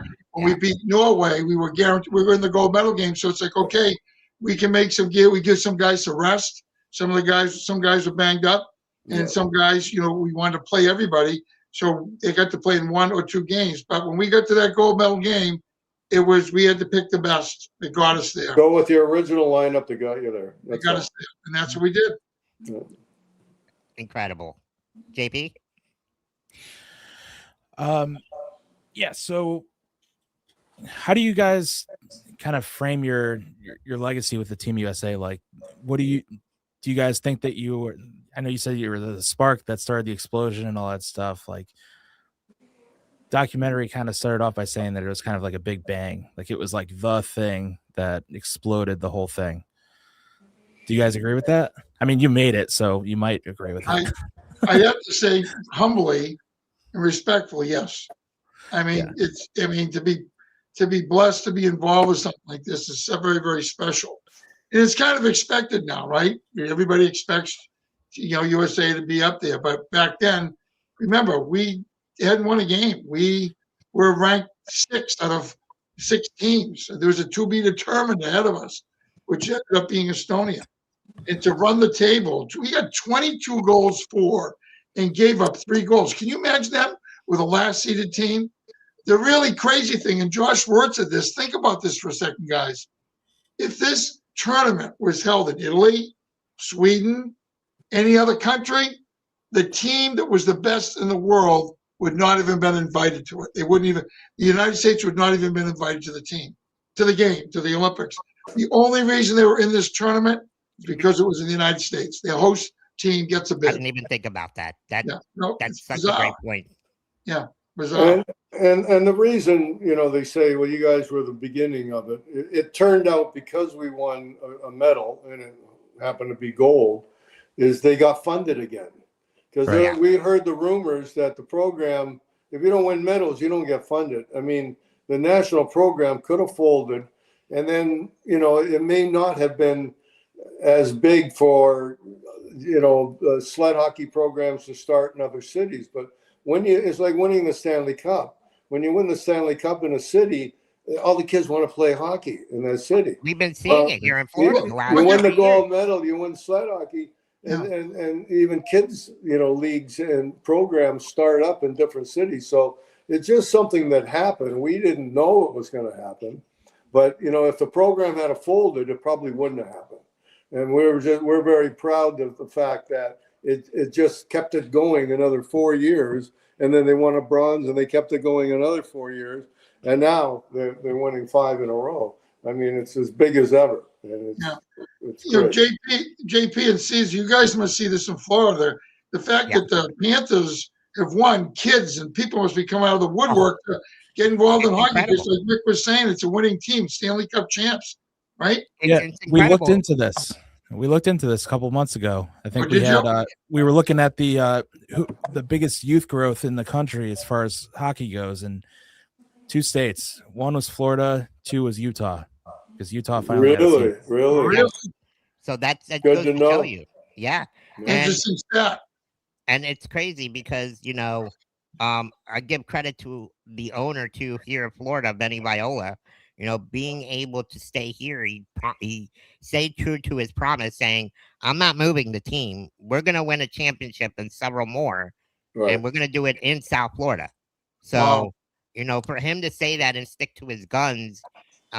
Everything changed when they brought Matthew Tkachuk, the winning pedigree, a guy that hates losing more than he loves winning, and Paul Maurice.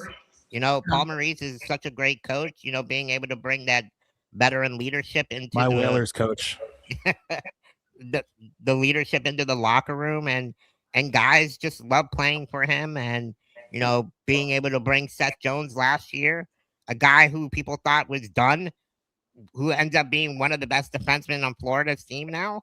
And Brad Marchand, you see him getting new legs. I mean, the culture here has changed. You have to start with a nucleus. And when you have that nucleus, that winning nucleus, then you can bring in the Seth Jones and the Brad Marchand. Yes. Markov is that guy. They don't have to carry the mail. They're great players, but they don't have to carry the team. You already got your nucleus that's carrying the team.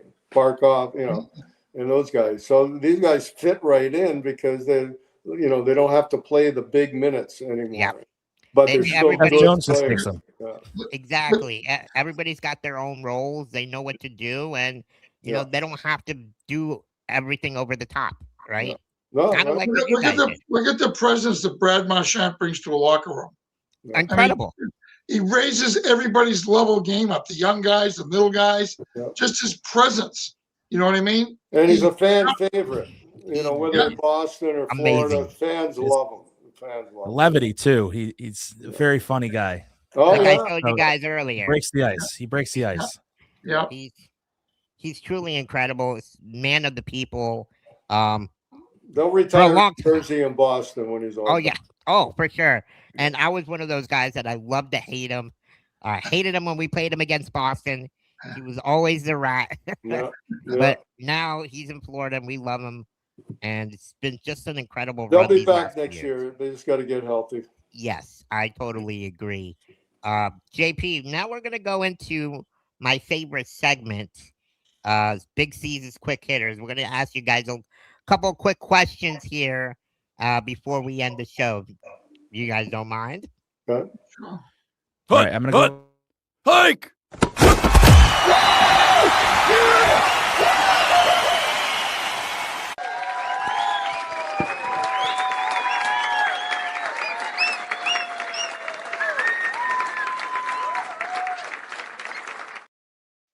Sorry about that, JP.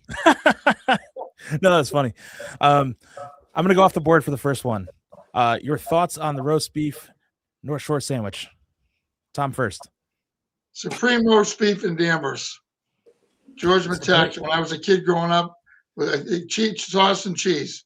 Best roast beef in the area. One of my favorite sandwiches. There's Nick's and there's Kelly's, but I grew up in Danvers, and George did a great sandwich. Love it. I'm not a big roast beef guy, but I got to say Kelly's probably. Okay. Awesome. One word to describe the 2002 team. One word to describe it? Yep. Awesome. Nifty? No. Oh, that's a good one. I wasn't expecting that question. That's why it's a quick hit. Yeah, it's surprising. I love it. They surprised me. Surprisingly awesome. I like that.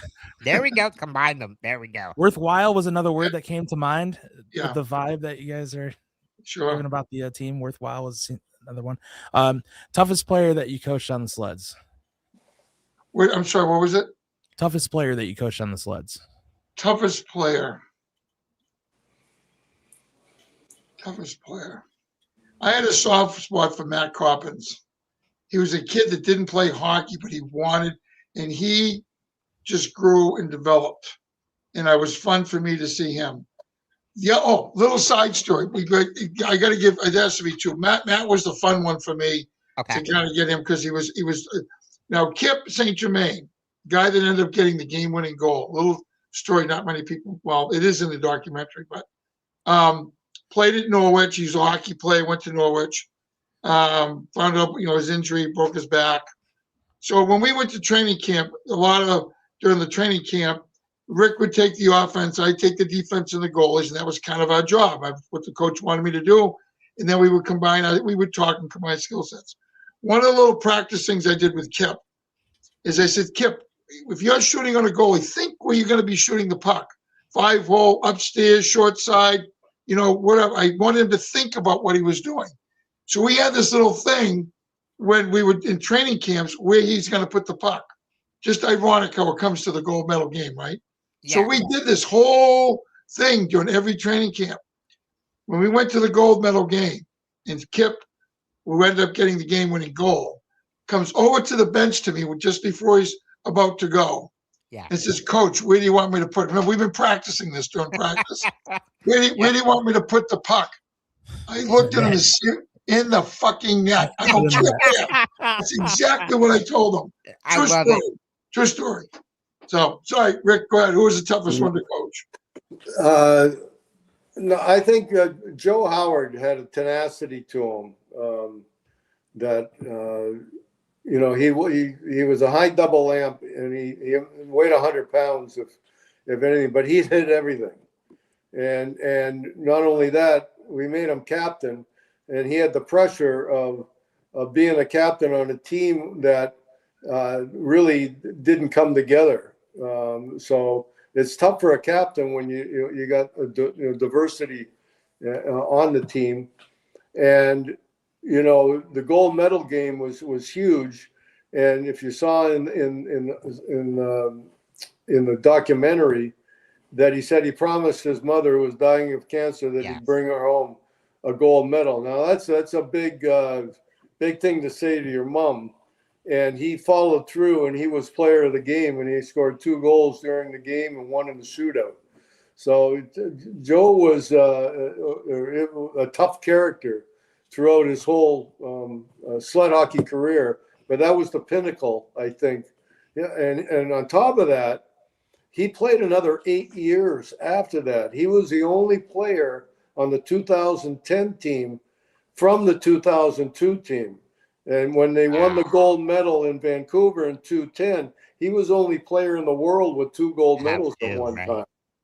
Yeah. So he's a tough little character, and but he's he can't not only physical wise and mentally, but very very strong willed, very strong willed. He also got engaged after the last game. Remember that, Rick? Yeah, he got engaged on the ice. To Carol. Yeah, big I was surprise. hoping it would be in the documentary, but it wasn't. Yeah. That's awesome. Yeah. That's incredible. Most emotional moment from the Paralympics, Tom. Most what? Most emotional moment. Most emotional moment in the Paralympics. Oh, emotional. Yeah. I'll tell you the shootout. It was on pins and needles. Oh, I I got can my, only imagine. I have my 10-year-old daughter behind the bench, and she's with my daughter Cassie. Her hands are like this. Dad, what are we gonna do? Like the father can, you got a 3-year-old, JP. The father can come in and just make us win because that's what they want. And so that was a little bit like, oh my God, he said, what are you gonna do? I said, Dad, we're gonna try to win. But the most emotional for me, to segue to that, was on the ice, watching the United States flag raised above all others, playing the national anthem, cried like a baby. And every time, even to this day, when I hear the national anthem, since that moment, when I'm at a hockey game or anything, my mind, my body goes right back to the ice. I get goosebumps and my eyes get wet. And it's just, that's what it is instilled in me. And what you have to remember is only 6 months after 9/11. Yeah. That must have been incredible. Yes, Yeah. being able to celebrate in your home Yes. town, right? Your home Yep. country, representing the Team USA. 9/11 just happened. No, absolutely. Just must have been full of emotions, and I can only imagine what you guys felt like, especially with not a lot of social media wasn't even in existence at that time. It wasn't even a thing. It wasn't even a thing. So what you guys felt was what everybody was there to experience in the building. Well, my moment is when we won it, and they shot, Hagelin shot and hit the outside of the post. I just ran out on the ice. I was running. I've got a picture that was on the cover of the book that we did. My feet aren't even touching the ice. I'm running like so fast to dive on the pile. I felt like one of the players, not just a coach.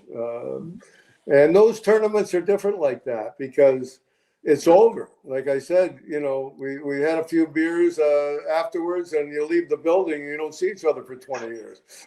You're not playing next year. Well, there it is. You can see is. his feet off the ice. There we Yeah, go. his feet's right off the ice. He's flying out there. I love it. Oh man, that's just such an incredible moment. It was just a lot of energy just released, And then going down to the last shooter in the shootout, you couldn't write a script any more exciting than real life. They had in the Salt Lake Eagle Tribune. I have a copy of the paper in one of my drawers.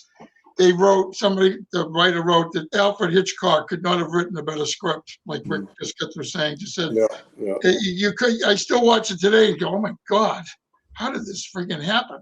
Yeah. I wish everybody, like Kip St. Germain said in the documentary, I wish everybody could feel what we felt. It's just such a beautiful thing. 2 more, JP. Yeah, let's see. If you could answer in a sentence the hardest lesson you learned in that run. Hardest lesson.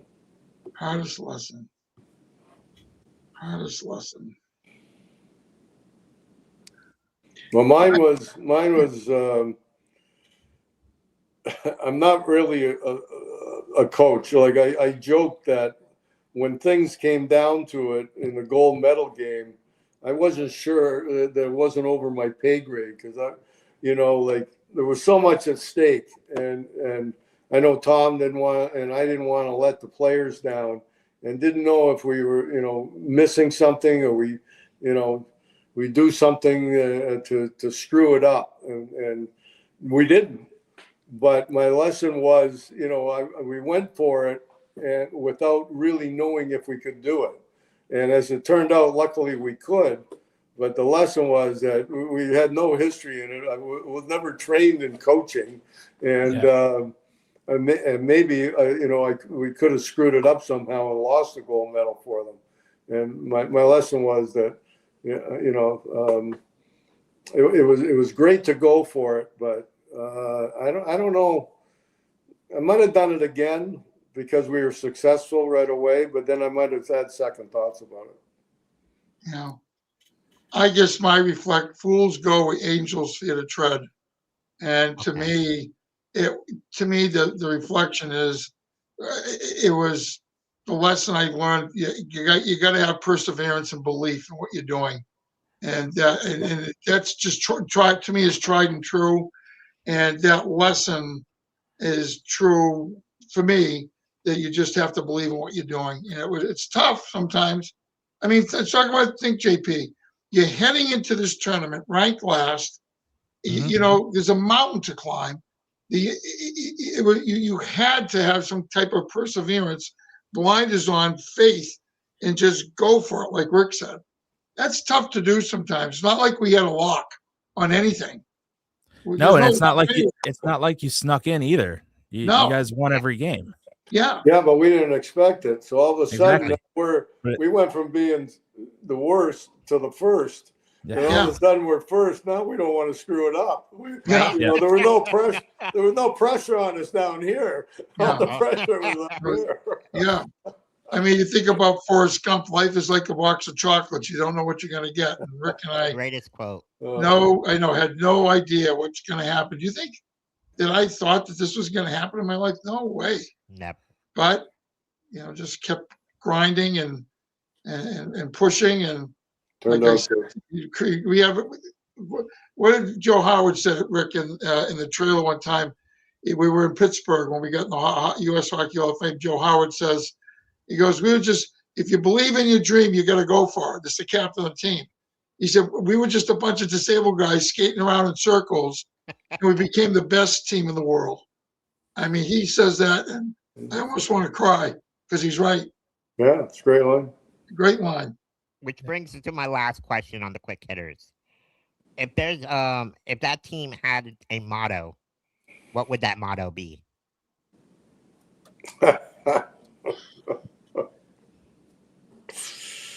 Oh, that's a good one. It's not backwards. No, it's not backwards. I'm trying to think. The first thing I thought of is when he says a couple of lines that Herb Brooks used in the 1980. You know what I mean? Yeah. The one that comes to mind in the movie is, this is your time. This is your time. He said, you might play those Russians 10 times, but the one time, this is the one time. This is your time. Go out there and take it, or you'll lie in your beds the rest of your life if you don't lay it out there. Remember, I think Rick, didn't I say locker room, Rick, everybody?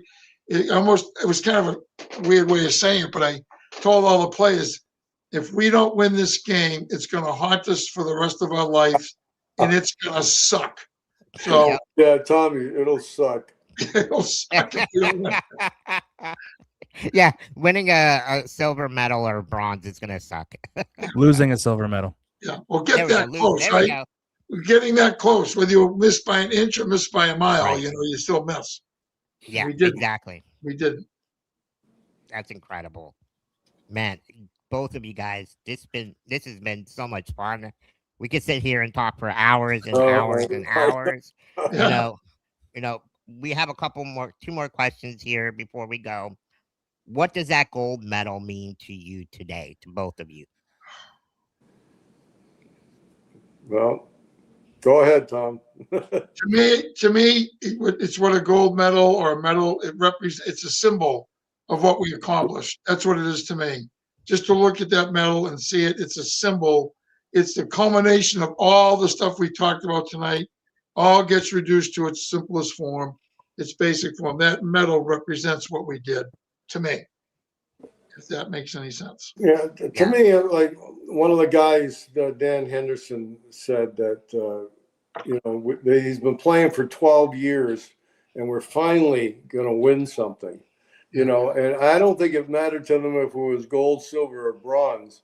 Obviously, when you're in the gold medal game, you want to win gold, but they came in there hoping they would just get some respect and win a medal, maybe, So winning the gold was, to me, just, I felt so good for the guys because they've been working so hard for so many years. that they finally got the recognition they deserve. You know, it just needed, you know, Tom and I to kind of put the pieces together. And luckily we were able to do that. And those were the guys that did it on the ice, where we got the pieces put together and they finally got the respect they deserve. So to me, the gold medal was just, you know, proof that we were the best team in the world that year. And now look at what they're showing, you know, where they've taken it. So without the gold, it wouldn't have meant the same. And I think you guys help grow the game, not just for the U.S., but for other countries. You guys helped, you know, bring awareness of the way the team was ran that year. The miracle on ice. Well, everybody's got a shot. Everybody's got a shot. You got four years to train. Yeah. You know? And you never know.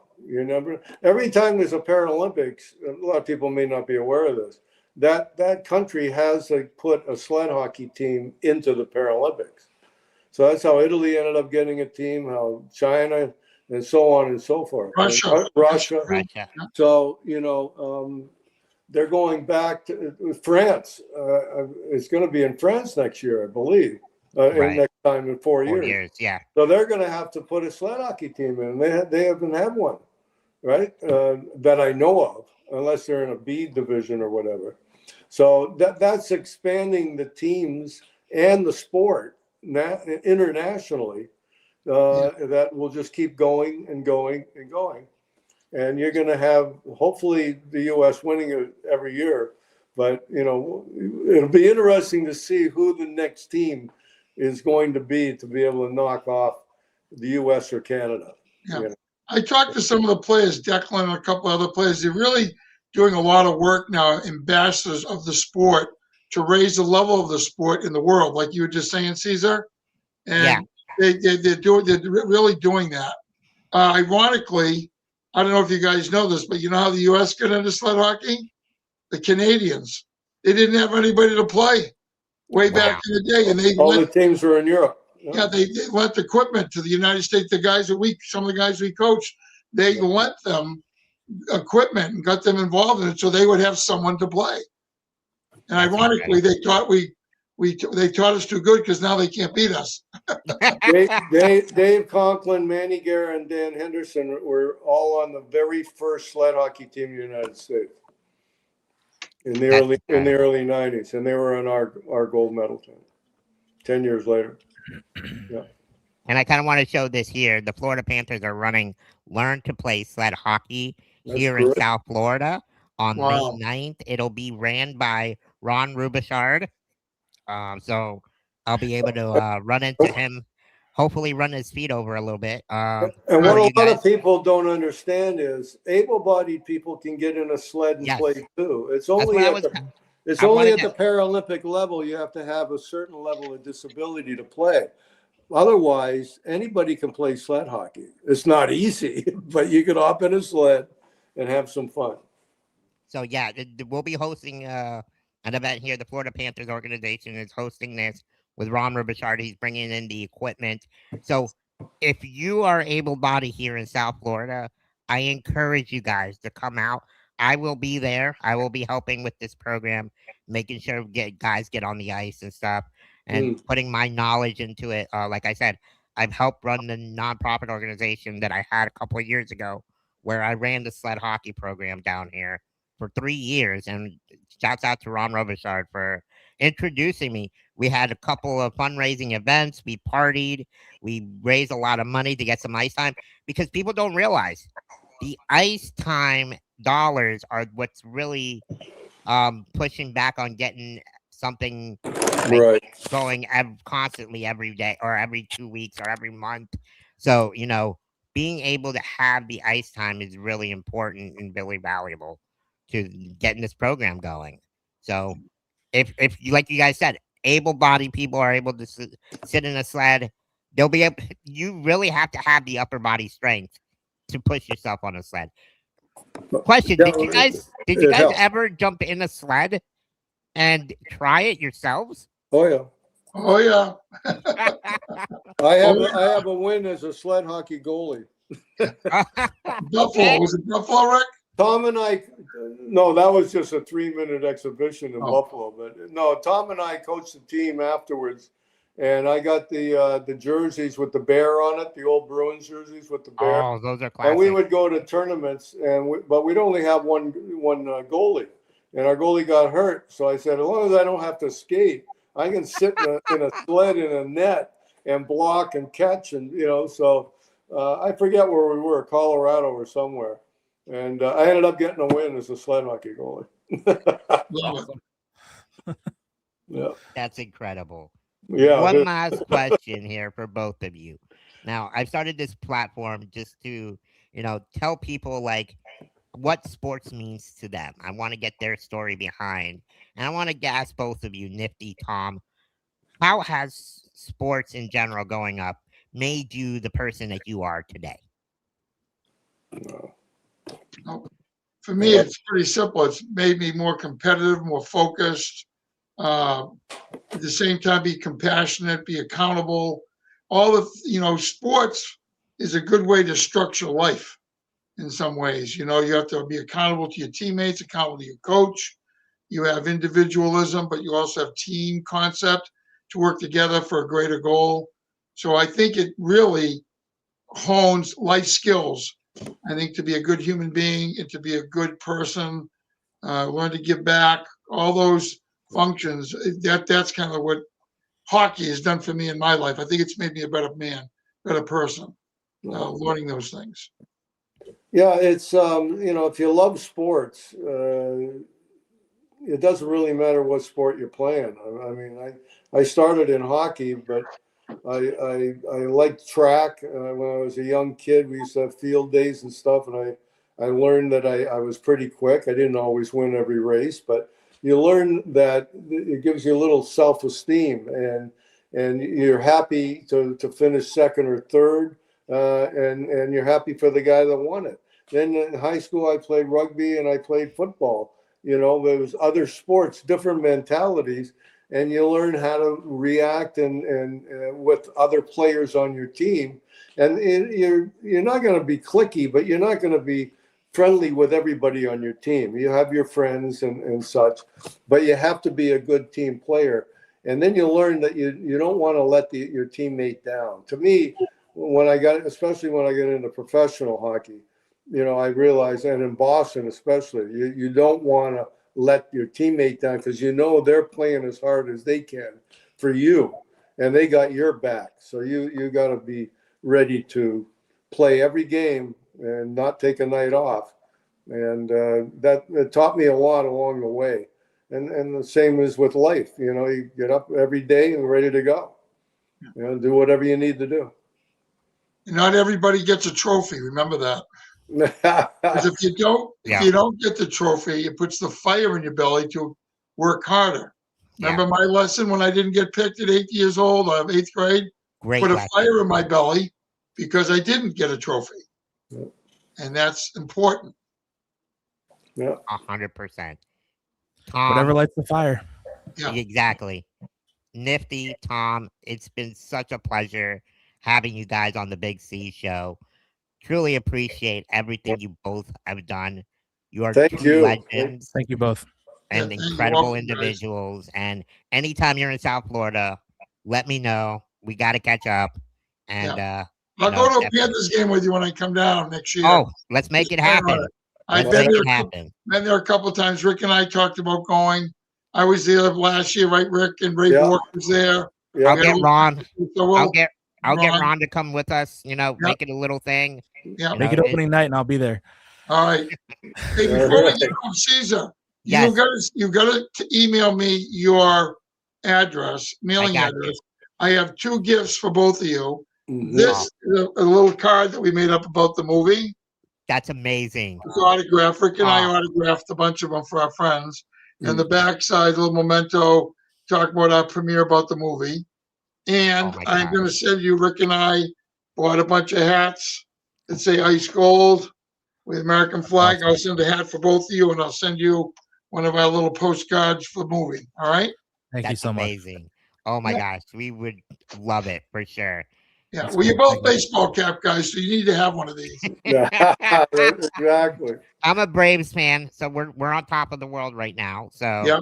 we're doing pretty good. So yeah, I'm excited. Thank you so much to both of you. And oh, there's John. I lost him there for a Poor second. J- That was a JP. great show. Yeah, Thank you, guys. poor Covered a lot. JP. We're second win with the Red Sox right now. Jesus. I gotta tell you, I'm sorry, I'm a Yankee fan. It's all right. Oh, yeah, Let's not get okay. into that. I grew up in Let's not get into Connecticut, that. so we pick one side or the other. I got it. My son-in-law's a Yankees fan. It's all right. It's all right. And Nifty, the Cowboys will be back this year, hopefully. All Hopefully right. This is our year. All Right. right. Patriots, Cowboys. Let's go. Yeah. Sounds good, guys. Thank you guys so much. Oh man, JP, that was was awesome. so incredible, man. That had to be one of my favorite shows. That was a lot of fun. I can't believe that, get that access to these people who are just on the ground for something so monumental, and they're just, man, they were totally cool to talk to. That was really nice. They literally put the Paralympic Team USA on the map, and just watching that documentary was like, I didn't want it to end. I wanted to know more, and just watching them, what the guys went through, and what it took to win the gold medal game, and to have them this year being able to witness Team USA men's, women's, and the Paralympics, all three. It's never happened ever in history. And then for them to go to the White House as well is incredible. And a couple of years ago, going into the Hockey Hall of Fame was probably the most important thing for the game. Yes, and not as disabled athletes, right? They No, went in as together equals. as athletes, equals, and that is so important. Yep. They didn't have a category, and to me, that's really important. Mm-hmm. And that's really important to them. So shouts out to Tom. Shouts out They're to awesome. they're Nifty. Such great guys. Can't wait to hang out with them when they come down to Florida. It's gonna be a treat. It's gonna be fun. John. Yes. This week, I know Wrestlemania was a big hit. We got about 10 minutes here. I didn't really watch it. It's not my forte, but I know you want to talk about it. All right. So let me, I'll give myself 1 minute. You pick what grabs you. Well, how about Brock Lesnar? Oh, we could Possibly start there. That was retiring. night 2. Night 1 was pretty terrible. But yeah, you want to talk about Brock Lesnar first? That one is unexpected because SummerSlam is going to be in his I guess home college state of Minnesota. So everybody was kind of expecting him to hang it up in the summer. So for Obafemi to come in, be the choice that Brock wanted to put him down, and then to see Brock, as emotional as he was, throw up the X to Paul Heyman saying he's calling an audible, like he's gonna retire on the spot. Because when he was getting up from the pin, like you could see him, he was crying. I've never seen that man cry. I've never seen that man show any emotion besides being a Terminator. Never. He's a Terminator. So as soon as Brock went like that to Paul Heyman started bawling his eyes out, and like it was like just an unbelievable, like I couldn't believe what I was watching. I was like, is that really the end? And then of course by the end of the show, nobody has any idea what's going on because he called it on the spot.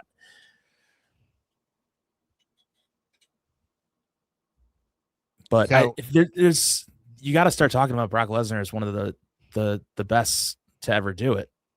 Yeah, like he's got to be Mount Rushmore because he's been he went 25 from years.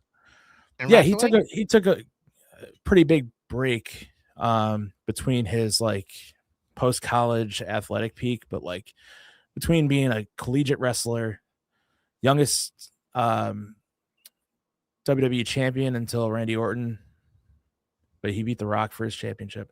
And then he came back. He became this guy who, he was kind of in between part-time and attraction.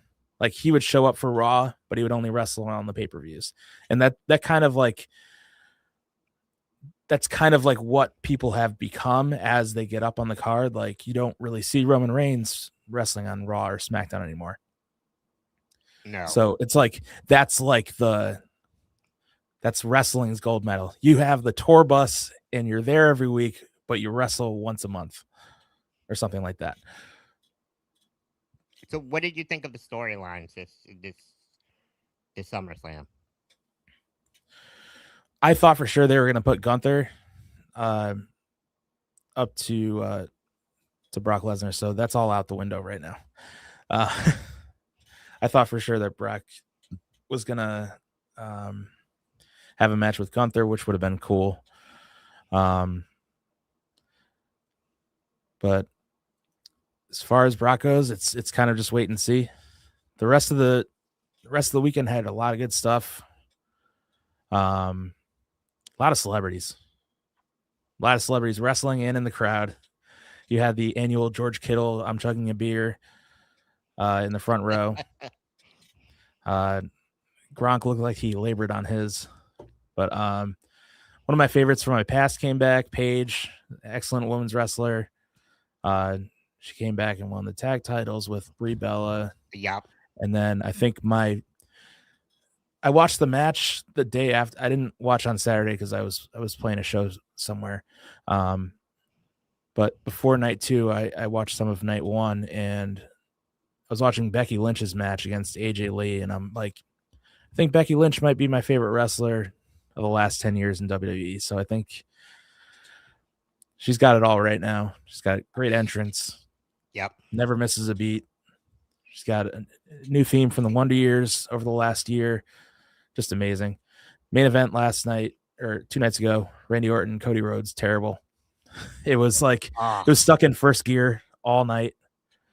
The ending is probably what it should have been, but it's just like the entire match was 21 minutes going, and then I just felt like it was like with Pat McAfee in there too. It was just like, I don't know. It was just weird to me. All of a sudden now he's a villain. It's like, I don't know. But now he's gone. Right? Yeah, he's been written off. So Cody took a punt to the head. I think he's probably going to be maybe off for a couple weeks, but he did look like he got it right in his eye.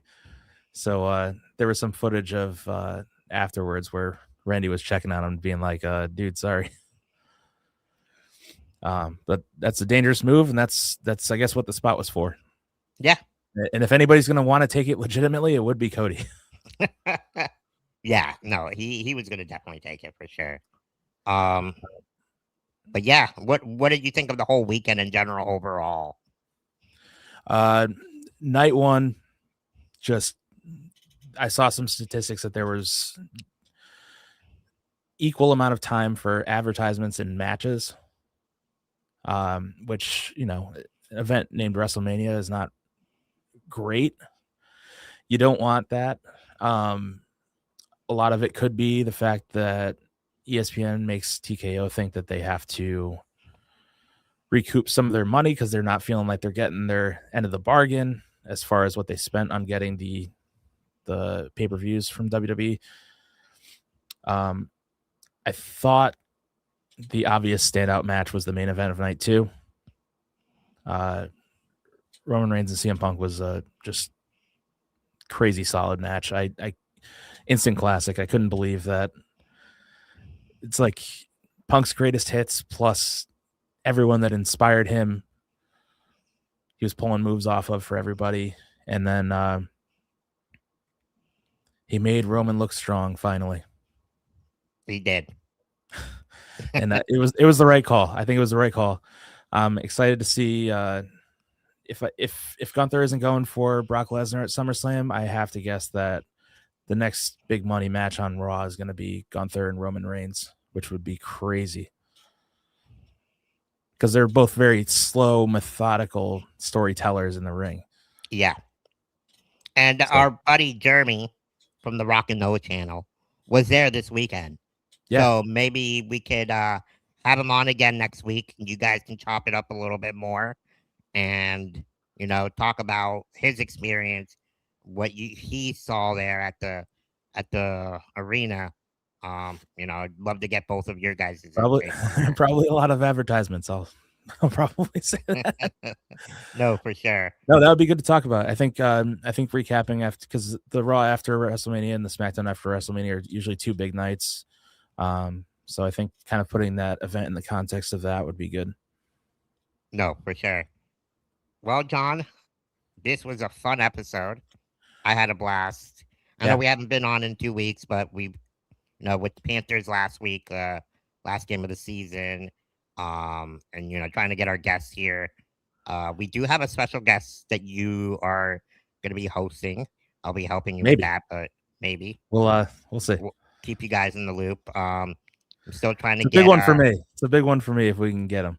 Yep. We're gonna try to get a farmer who played for the Team USA Paralympics, so we'll get him on as well one of these days, and we'll also get Jack O'Callahan from the Team 1980s Winter Olympics gold medal champion. So we got a lot of guests coming up. Paul Maurice, hopefully too. Jake Maurice, some Panther players. Amber. I will be wearing my Whalers hat for Paul Maurice if he shows up. I think that would be a good one. That would be a good one. Yeah, so we got a lot of guests. We want to thank everybody who liked and subscribed on the YouTube channel. Make sure, if you're not subscribed, please subscribe. We got a lot more guests coming up. I'll be doing a lot more vlogs coming up this summer. We don't have hockey. It's been weird not watching. I've been watching, I've been trying to get into it, but I can't. It's hard to lock in. It's hard. It's hard because we have the team to beat, right? I think what has to happen this year is, if you're a Panther fan, just pick a team. And if you're going to pick a team, I'm going to have two suggestions: Canadiens and the Sabres. And I'm going to leave it at that. The thing is, with me, everybody's like, "Oh, pick the Sabres. They haven't been there in a long time." And I understand that, but there was this reporter when Sam Reinhart got traded to Florida saying that he was a bum. He was never going to win a Stanley Cup. And I've had, ever since that tweet, and he tweeted that out, I'm like, you know what? Screw you. I hope your team never wins. So that's why I will never root for Buffalo. For me, I'm going to root for a Flyers-Ducks Stanley Cup final. Flyers Ducks. That would be, you know what? I think the Flyers are winning right now too. So I actually picked Pittsburgh, and in one bracket, I made two brackets. One, I picked Pittsburgh to win it all. The other one, I picked Minnesota to win it all. So I just feel like Minnesota is a more complete team, and we'll see what happens though. I'm happy to have the spring off. I'll just say that much. And summer. So it's a lot less stress. Don't have to plan a flight for a parade. It's been hard the last couple of years. That is true. My pockets will be saving some money this year. That's for sure. Yep. But anyways, John, it was such a pleasure. Want to shout out iTix Now for making this happen. Visit itixnow.com if you're in South Florida and want to get either Panther tickets, Inter Miami, or your Miami Marlins. Or Boston Red Sox. Or the Red Sox now, right? The Red Sox are now in it. So you're in the Boston area. Tom, and, maybe get your tickets up there. Go to iTix Now, baby. You'll be able to save some money. No fees. So, yeah. John, it was a pleasure. Thank you for coming on, as always. And like I always say, one shift at a time, one period at a time, one game at a time. Let's go, Cats.